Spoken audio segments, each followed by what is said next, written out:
Chinese Vice Foreign Minister Xie Feng didn't mince words in his remarks during a meeting on Monday with U.S. Deputy Secretary of State Wendy Sherman in Tianjin. Washington said the goal of the talks is to keep high-level communication channels open to avoid potential conflict.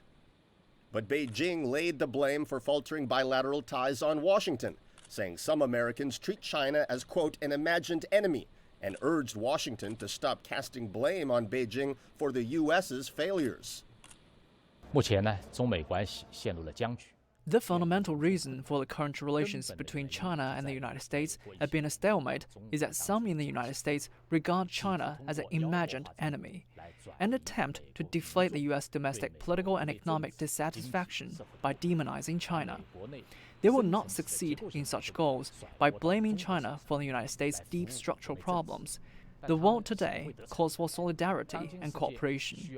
The United States should choose to show mutual respect with China, with fair competition and peaceful diplomacy. China also reiterated that the U.S. is in no position to lecture China on democracy and human rights, and urged the U.S. to address its own human rights issues first. China presented the U.S. with two lists.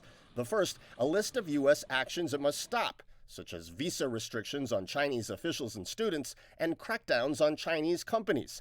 The other was a list of individual cases that concerned China, such as anti-Asian sentiment and violence against Chinese nationals in the U.S.